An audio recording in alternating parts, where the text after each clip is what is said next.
everybody. It's Chris and Rick Talk Guitars. That's Chris over there. How you doing? I'm Rick. We're going to do this one. Chris is going back to the motherland, to Michigan. And we decided to do a podcast before he leaves. And it's going to be about tuning your guitar. We've kind of alluded to it in the past, but Chris has a lot of thoughts on tuning guitars. And why don't you talk a little bit about that, Chris? Well, my thoughts on tuning guitar stem from, I just recently saw a video. You know, you were watching YouTube and you're looking at videos of rock and roll bands or something like that, and something pops up on the right-hand side.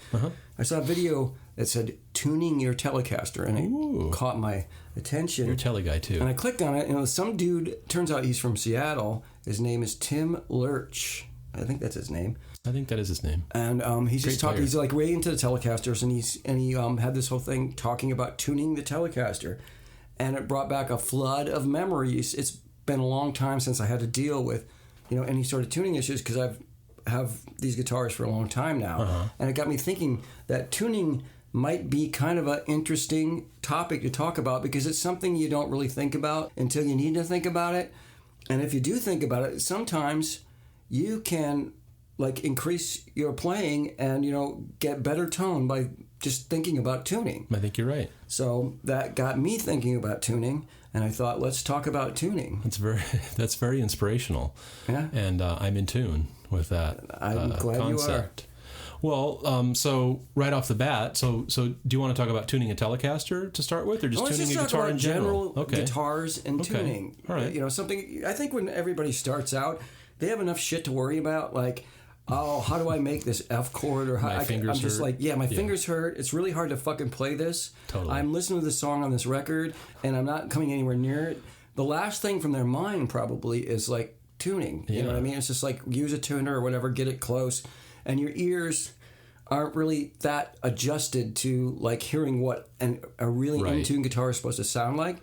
And I think a lot of people are like me in that they were playing for a while, and suddenly they reached that point in their playing when they started to hear the inherent out-of-tuneness of the scale that the guitar is based on. Yeah. And it starts to drive you fucking nuts. I remember going in all right, I'm going to tune this D chord. So I'd tune a D chord and strum it. That sounds perfect.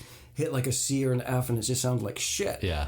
And that got me exploring, and I learned about the equal tempered tuning system or whatnot, which anybody that's interested in can Google that and look. There's some information in there. And then I became hyper-focused about tuning, and I went through that whole period, and then finally just came up with a system that works for me to keep my guitars in tune and to play in tune. Cool.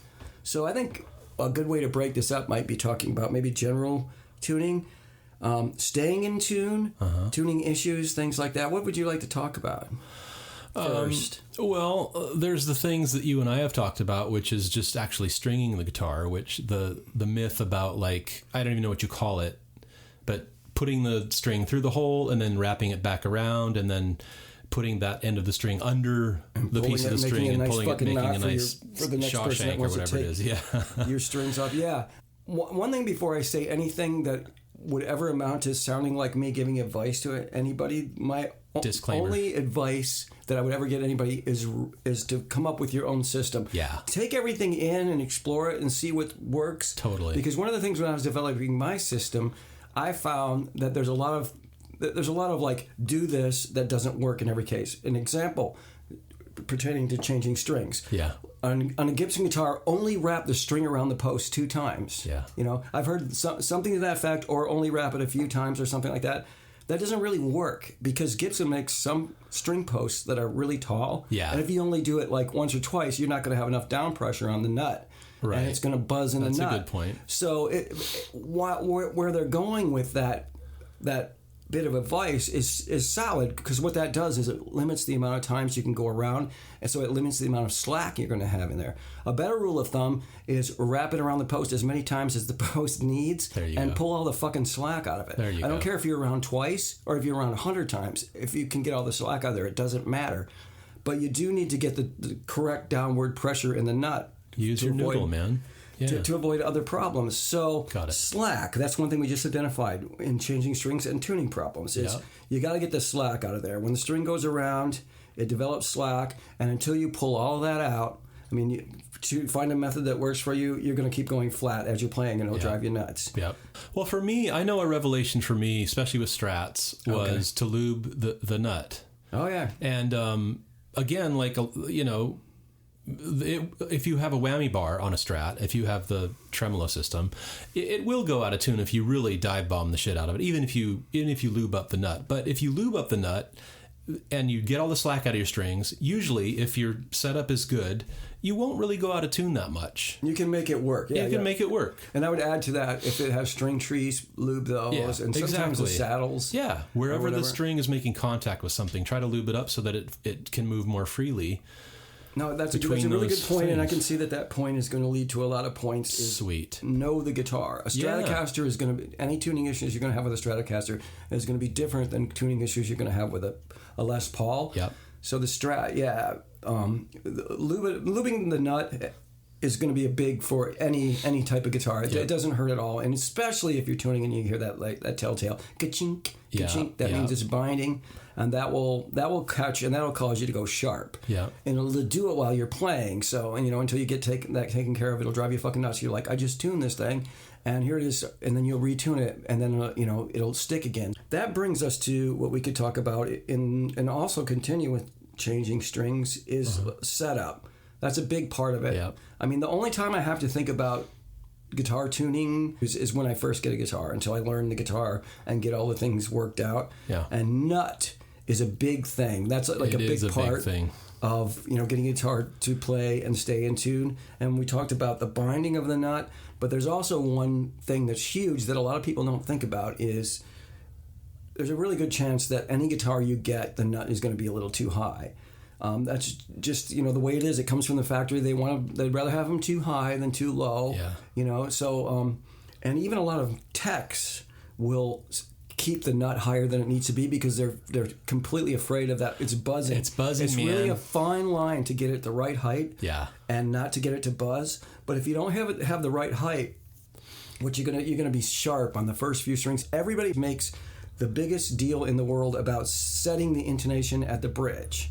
But if your nut is too high, you're never going to get it. Yeah. You're never going to get the guitar to play in tune with itself very well. So that's always where I start setting, making sure that the nut isn't too high.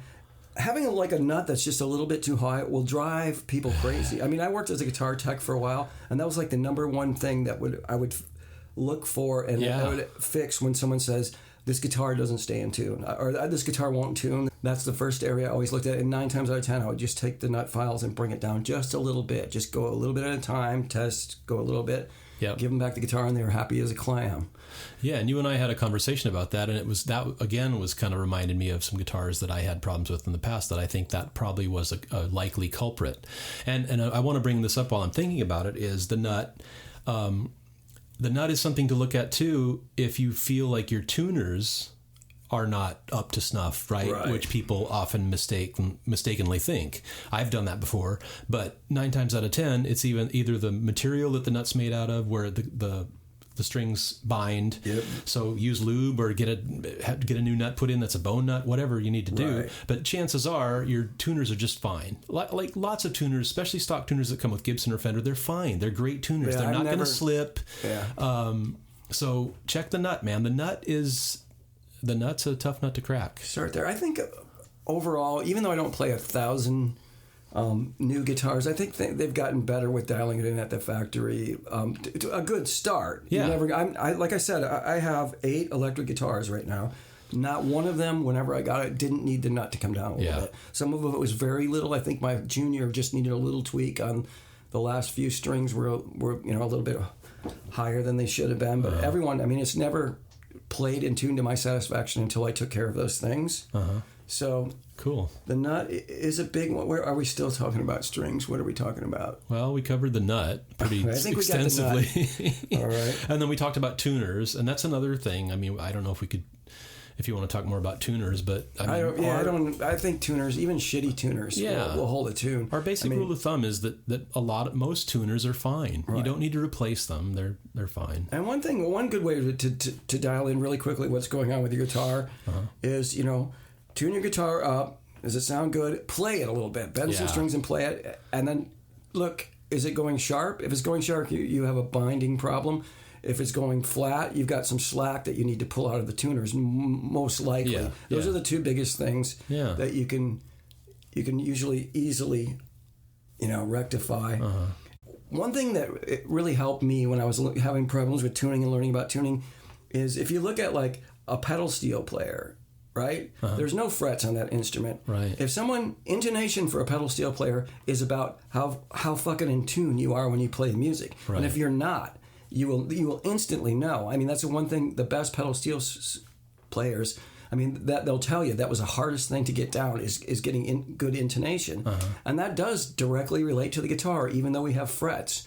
There's some things that you can do, and, once you realize that setting the 12th fret to be, the same pitch as that corresponding string's open pitch, that you're just kind of distributing the inherent untuneness up the neck, so it's not so noticeable all over, but it's not perfect. Right. Different guitars will have problems in different areas. Yeah. So there's no one thing, just set your intonation to this and you're fine. You might be, you might not be. I don't have any guitar, I think, that I just go directly across at the 12th fret and set it to the identical pitch open. Most of them, but usually on the B and the G strings, there's a little bit of adjustment. It just depends on what it is. I mean, I think on the Telecaster, it's a little bit flat. It gives me a little bit sweeter sound. But I was going to say something really important, and now I forgot what it was. Yeah, it was going to be like life-changing for anyone listening, but shit. Go ahead, you say something. I'm talking too much. So those are all great points. We could segue to tuners themselves too and say like not headstock tuners, not headstock tuners, but just tuners in general, unless you're talking about a strobe tuner or something, but even then. But Chris and I have these conversations about tuning it up to the tuner, and then it looks all good on the lights, and then you play a chord, you play a few chords, and you're like, it's still a little tweaked. So and again, we rely on our tuner, especially for playing live, because it's nobody wants to sit there and watch you tune acoustically for 20 minutes. Right. Give me your A. Wait a minute. Can you shut up? Give me your A. So they serve a really important purpose. But if you've got time, tune it up. Even just hold the neck up to your ear and listen to the strings and make sure and double check. Because 9 times out of 10, it'll be a little sharp or flat, depending on the accuracy of the tuner and the guitar. And so that's what I've come to realize, and as Chris has too, is that, relying 100% on your tuner to be perfectly in tune is not the case. It doesn't work for me. I mean, I'll say like another disclaimer right off the bat is the term early. At first it was close enough for rock and roll, and then it was close enough for punk rock. That actually does apply to a lot of things. There's certain songs that you can be a little out of tune, and not only won't it matter, but depending on how out of tune you are with the other guitar, it might actually make it sound cooler because of the chorusing effect you get. Right. And I don't think, some people are completely fine to just millions of people probably do it. Just step on your tuner and put all your strings in tune and play a set of music. And that's fine, but one thing that I've found that I really like about the guitar is, there's people out there that will obsess about the caps, the tone caps in the guitar. Right. And there's this whole world of musicality that you can get by just coming up with a method for playing your guitar in tune. I mean, when I'm playing single note shit, I'm never not some form of vibrato. Right. It's just what it is. And making up for certain shortcomings of the guitar is kind of where that came from. It's like if I'm somewhere where it's going to be a little bit sharp to my ear, I'll waver it, a little bit to just get a little bit more musicality out of the scale. Cool. And that becomes, and this is what this dude said in this video, which I thought was really cool, is that becomes part of your tone, part of your style. Right. It's a thing that you can do, and you can harness that just by knowing the very basic physics of the guitar and kind of tapping into that.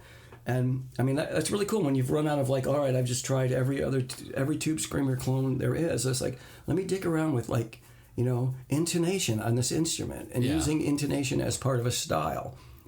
I mean, pedal steel players do it, violin players do it. You can do it, on the guitar. Yeah. Which I think is really cool. Yeah, I do too.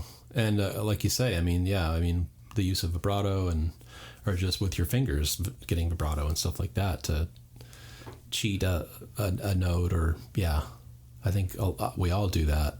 Right. To varying degrees. And part of it might come from two of my favorite guitars that I play a lot, the Telecaster and the Les Paul Jr.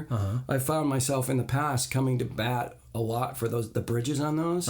Because there's people who just can't fathom how you could have 3 saddles on a guitar or no saddles on a guitar and get the guitar to play in tune. And it's like, it can be done. A lot of people do it. And I think the trade-offs for those bridges, if you take the Les Paul Jr., that is the perfect tension for a Gibson guitar. That wraparound is just like this element of slink that you can't get any other way with a stop tail piece and a bridge. And it's just perfect. And I love that. And yes, it goes straight across. And when it was invented for a wound G. So if you get that, set up to your liking, you can go around the neck and you can probably find some spots where, my tuner says it's sharp here, but you can totally get it close and play that guitar as in tune as like the finest, 6 saddle instrument there is. It's just knowing about, getting it set up. My G strings are never tuned.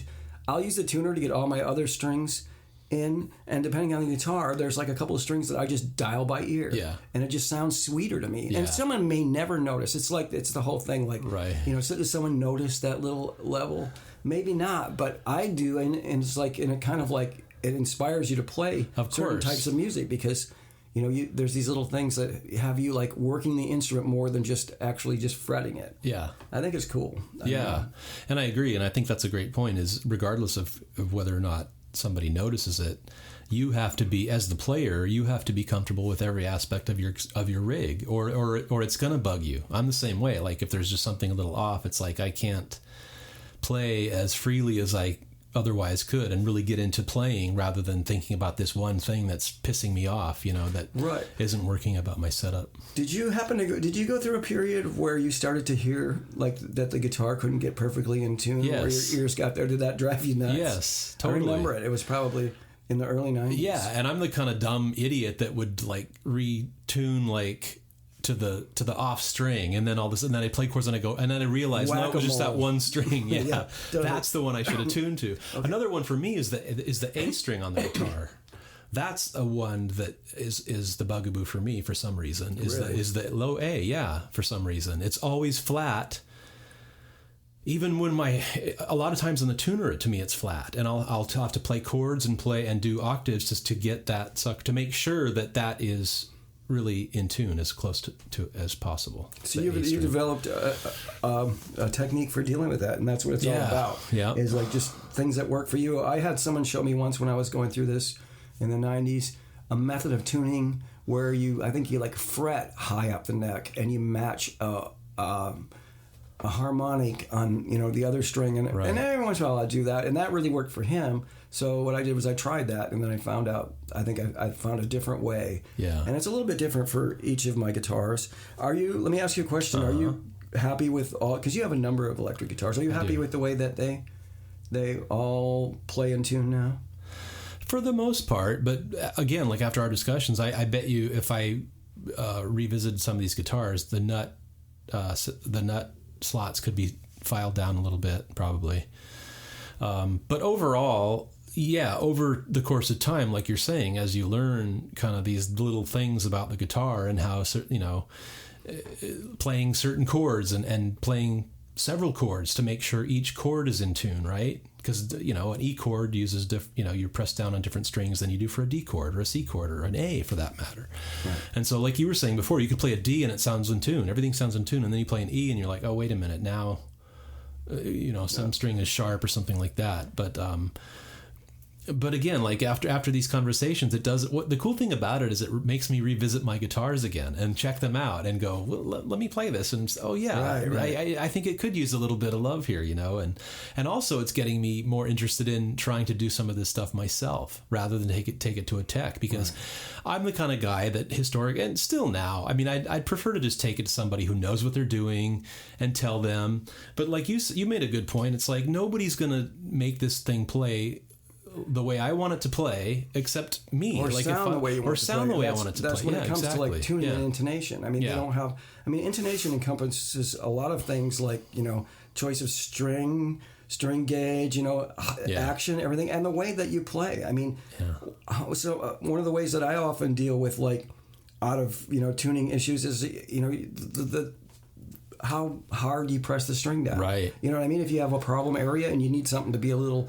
sharper, you'll lean in a little bit more. Yeah. If it's a little sharp naturally, hit it really light. Which brings me to another topic that not a lot of people will, be familiar with. But using capos. I went through a huge period where I was in a roots rock band, and I used capos because I wrote a lot of songs in capos, and I was singing, so my little small ranged voice, I needed the open chord figures for, higher up the neck. And I played with another guitar player in the band, and we had different methods of dealing with a capo, because when you strap a capo on, it's a lot less noticeable if your nut is cut right. But if your nut is a little high or other things, when you put that capo down, you're going to be just a little bit sharp, and your tuner will show that. Yeah. And, and a lot of people, every time they capo, they'll just get the tuner out and tune to it, which I guess is fine if you're quick about it. But my approach to that was I put the capo as close as I can to the fret, so the amount of sharpness is way less noticeable, and I just play really lightly. Yeah. I mean, I'm kind of a light player anyway, but you do that, and it had the benefit of going against like another guitar who is like more in tune, and I'm just a little bit sharp, so it gives kind of this chorus effect. It's actually very musical. Cool. I mean, so it's not like that whole like sour out of tuneness. But, if I was playing like heavy-handed or something, you would really notice the sharpness, and it probably would be that. Yeah.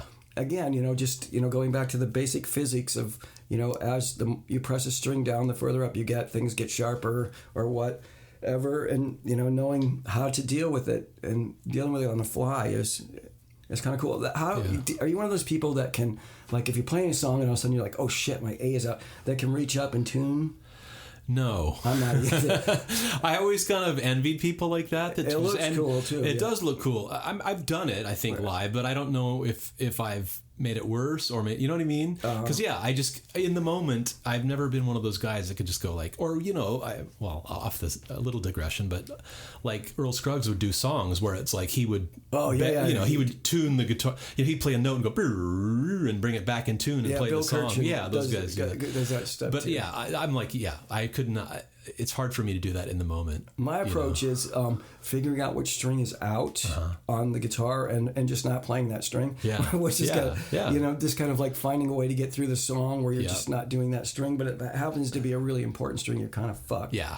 But no, I've always, I don't know if I'm that good enough to like get it up to perfect pitch. I guess if you go down below and come up, you can hear it a lot easier, but in the moment, it's tough. Yeah, I'm saying, and depending on where you're on the song too. But some of the guys I'm thinking of, like Hendrix or something like that, they were in this open jam where he's probably just playing a chord. You know what I mean? It's easier for him to do that. But I don't know. But I'm the same way. I seldom could do that and pull it off. No. But yeah, the capo thing's interesting too, because now that you say that, I think there's a couple of my guitars when I do use capos, it does seem to go way sharp. And I even try to do what you do, is get as close to the fret as I can on this other stuff. So I might try that. I might try like just filing that nut down a bit and just getting a little more. Yeah, you want to go slow and make sure it's a really, really fine line. And that's something that you could have, like, I've done it on all mine. I don't even have a good set of nut files anymore, but I'm really cautious. That's someplace where you can kind of fuck things up. Yeah, I have to be patient. If you went to your tech and just said, just take it down just a little bit and show them. And you can, a lot of times you'll see it like if you just put your tuner on and hit an open string and then start fretting, the first few frets will be a little sharp, like maybe 4 or 5 cents sharp. And that's enough to be a little bit noticeable. Mm-hmm. But no, I never, I mean, the key is it's uniformly sharp. So if you get close enough to the fret, I'm sharp. And on the tuner, it looks like everything's a little bit sharp, but it's in tune with itself. Right.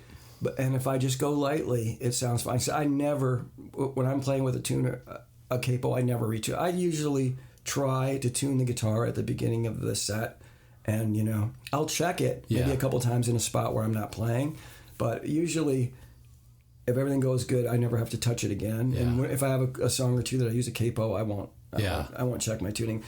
If I did, I'd probably go, oh, it's a little sharp. But I just like to make it play in tune or unperceivably, out of tune. And again, like, none of this is prescriptive, saying this is how you should do it or this is right or wrong. But we're just kind of relaying little things we've learned over the years. And like Chris is saying, the things we've seen on videos where we've seen people talk about how they tune guitars or their, journey with the guitar. And however you can, make your guitar sound good to you is the way it should be, Yeah, that's my point. Going back to the bridges that everybody hates, the Telecaster 3-saddle folded steel bridge.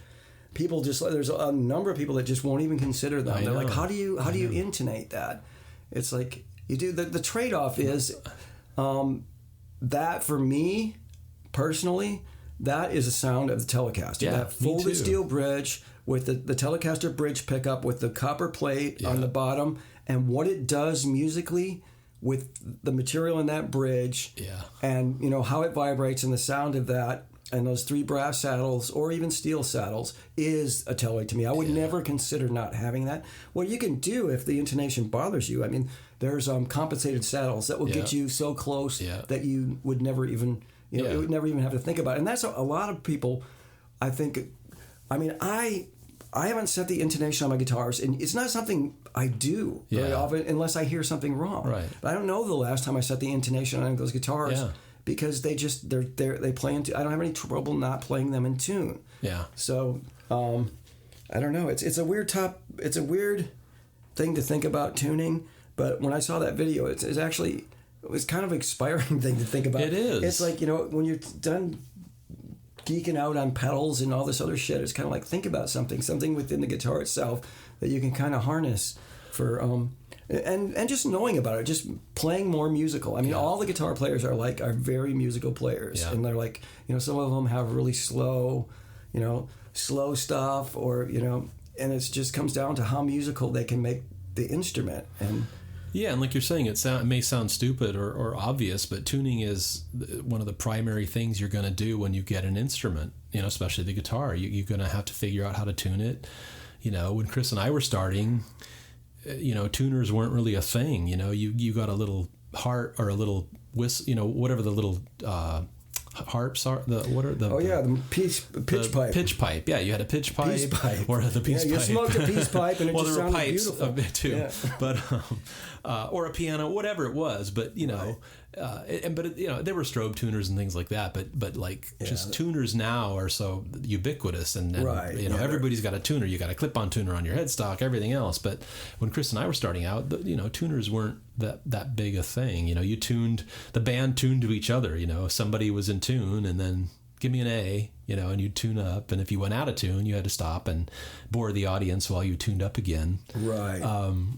But it isn't. And again, I get inspired about trying to just dabble more with my own gear, right? Rather than taking it to a tech, which I mean, we have great techs available to us, which is awesome. But again, there's something cool about just bonding even that much more with your instrument, right? It's like, and feeling that sense of pride. It's like, oh shit, I didn't screw it up. I filed the nut down just the right amount now, and my guitar plays so much better now. Or whatever it is that you've done to the thing. And again, you can screw it up, but if you just be patient and take your time, or even if you do screw it up a little bit, take it to the tech, and then they'll fix it for you. And tell them it's Rick's fault. And tell them it's my fault. Rick will pay for it. No, nut work is something I'm not very light about telling somebody to do nut work. Nut work is one of the things that you really got to know what you're doing. Sure. I mean, you can take it maybe down a little bit, but nowadays, I don't know if I'd recommend that unless you have a shitty guitar to mess around with. That's a good point. And you know what? The kind of depth that we're talking about gaining here is something you could take it to a tech, and with a set of nut files, they could do it in 5 minutes. Yeah. So it's just because they do it all the time. Right. But even still, I mean, nowadays too, again, the stuff that's available to players, you could see 100 videos on how to file your nut down. That's true. From major techs, probably from StuMac and all this other shit. So, but you're right. I mean, I would not suggest doing it on one of your prized guitars to start out with. Do it on your friend's guitar. Do it on your friend's guitar, and then or your Mateo or whatever it is you have. I just thought of something. Yeah. A show I had maybe about a month ago. Uh-huh. I wanted to travel light, so I have this little board right there that has 3 pedals on it, and I put my my Boss delay on there, and I'm like, I don't have room for a tuner, so I'll just bring my tuner because I have one of those Boss tuners. Right. So I brought it, and it never dawned on me, because I pulled it off my live board, and it never dawned on me that you need a fucking battery for these things. So I had it at the show. So I didn't have a tuner. It's the first time in, I don't know how many years, where I tuned by the bass player's A chord, or the guitar player's A note. You went old school, man. Yeah, I went old school, and it worked. It totally worked. At first I was like, oh shit, it's really noisy, I don't know. And I just got the A and tuned it up. And it was great. It was as in tune as I ever was. Well, now that you say that, it's so funny. I'm having flashbacks too of playing in bands in the old days, and we had one tuner for the band. We had that too, like that, and we'd all tune up before the show, right? And it's like, okay, everybody's in tune, and nobody had a tuner on their. I didn't have a tuner on the floor or anything, but that's another. Yeah. Taking way back, or we had at one point too. I had a Con strobe tuner. Those are so cool. I don't even care if I use it. I just turn it on and watch the little. I know they're super cool. It is fucking cool. But I think we've covered most of the things about tuning a guitar. Intonation. I mean intonation. If you think about intonation as your ability to play the instrument in tune, it encompasses much more than just setting the bridge. Which you always should do. Sure. And I'm going to post, when we post this episode, cool. I'm going to post a link to that video that I looked that's a good idea. Because I like this guy's, I like his vibe. I like too. what he says, and I think it's beneficial. I'm not a scientist. I don't know if you know this about me, but I'm not a scientist. But I am way into the very, very basic physics of the guitar. Yeah. Because it makes you troubleshoot and just like interact with your instrument and get it playing as good as you want it, and that only you can determine. I mean, exactly. I don't think there's a tech out there that could set up a guitar the way I want it. Could maybe take some notes and watch me play and come close, but I would always have to. There's something a little bit different. I mean, I have a $300 1995 made in Mexico Stratocaster over there, and I was just up at a guitar shop today, and I was playing like all these like 70s and 60s and custom shop Stratocasters. That plays as good as any of them. Nice. Actually better, and that's only because someone might grab that guitar up there and say, this one plays better than mine, but this one plays from the way I want it to play. Exactly. So, it's suited to you. And it sounds the way I want it to play too. Someone might take this guitar and put it through their process of like intonating the instrument. And it might not work for me. Well, and I love the 70s too, when people strung their guitars and they didn't clip the string ends at all. It's just this dangerous. Some people still do that. This dangerous. Mobile of sharp string edges that you could. If you ever heard anybody that does that, what you do is you go up and you pull the wire that's sticking out of the tuner and just give it a little tug, and they'll go completely out of tune because you can pull the slack the other way on them. I love it. Yeah. Wasn't there a thing too where you wouldn't cut it and then you just wrap it around and there was all kinds of funky things, man. I'm sure we and a lot of other people take for granted. Changing strings was fucking hard when you first started. It's still a pain. And it was so depressing because they were expensive. You're a kid. I got a new strat, and you kink one or you put it on wrong and you have to take it off. It was like bullshit. I still hate changing strings. I don't really hate it that much. I don't dig it. I don't love it, but I don't think I have to do it. I mean, I have a lot of guitars, but I don't do it that often. I play my strings I don't change my strings a lot for the reason I don't like to change them, but also I kind of like them when they're a little worn in. Me too. You know what I mean? Where they start to get a little grit on them and stuff. But that's another thing we in the context of intonation is old strings. Some old strings are like hard to play into. Yep. And another thing is throughout the 90s, I used Ernie Ball. What are they? The Super Slinkies, the green package. Yep. Fucking love them. And then sometime in the probably around 2010 or so, I started getting sets where the D string was fucked. Oh yeah, you were saying and it wouldn't intonate. So I was like, so I switched to Diodario's, but I love those strings. So that's another thing. Strings can come from the factory that are fucked up. And I imagine for somebody that really hasn't been playing that long, that's going to be a fucking drag because it's going to take you forever to figure out what it is. And I wrote Ernie Ball, actually, an email just to let them know. I wasn't looking for anything. Right. And I'm like, hey, you might want to know I got 2 sets of blah, blah, blah. And the D strings were, I don't know if there's something wrong with the core or what, but they won't intonate. They're funky. And their response was, "We can't do anything unless we can see a receipt." Oh, that's right. You told the receipt for your receipt for your strings. So I just quietly switched to Diodario, and I've been happy. There you go. Yeah. I mean, fuck you people. I'm not going to buy your strings anymore. And that's another thing too. Receipt. I've gone on string odysseys too. I mean, I used the Fender Bullet strings back in the day, and GHS boomers, and Dean Markley for a long time, and the Ernie Ball and Diodario, all those strings. I don't really have a favorite string, to be honest. I think I'm using Ernie Ball now. A combination of Ernie Ball or Diodario. Those are the two strings I'm using. They work, and whatever works for you, that's fine. I don't, there's probably some sort of difference between. I think any string that you got that had more than a couple instances of not being able to tune would be reason to check. Well, sure. I mean, that's just like people. Not paying attention to your quality control, man. And I think that dude in that video that we're talking about, Tim Lurch, I think he says something about strings and how strings can be bad, and I think he actually says D string. So I'm wondering if he's talking about the same thing. It could be. I'm going to start a conspiracy against... Start the controversy. I like it. Diodario. Oh, no, not Diodario. Ernie Ball. Yeah. Okay. Don't do Ernie. Yeah. No, I'm not. Make sure you get the right person to victimize. I fucking love those Ernie Ball. The package that got that big eagle on there. Of course. It's all American, feel really good. Yeah. I can't. Maybe someday I'll go back. Maybe I'll put my toe back in the water. You might want to try elixirs someday. No, thanks. Coated strings. I don't do coated strings. I'm sorry, I don't play Phosphorus underwater. bronze, You don't play underwater.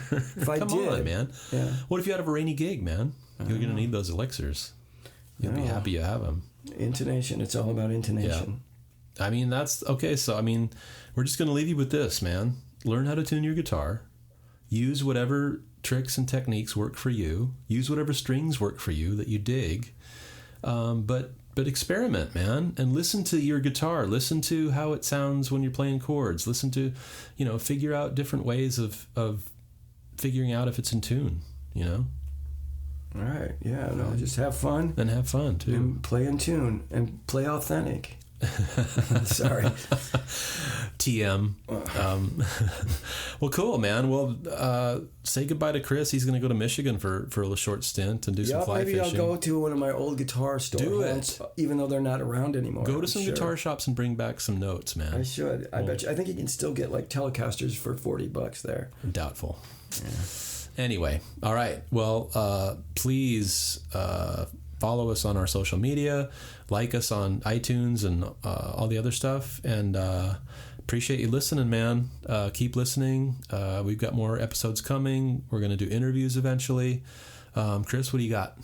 Thank you for everything. And we're talking about... I had someone ask me about... I have a T-shirt that Rick ordered. The Chris and Rick Talk Guitars T-shirt, which has a really cool design that Rick did. And someone was asking me about them, so we have to get those online. Let's do it. We will. So we can get these out to the people. And if you want T-shirts, man, ask us, and we'll get your size, and we'll hook you up. Yeah. All right. Thanks for listening. Until next time. Bye. Bye.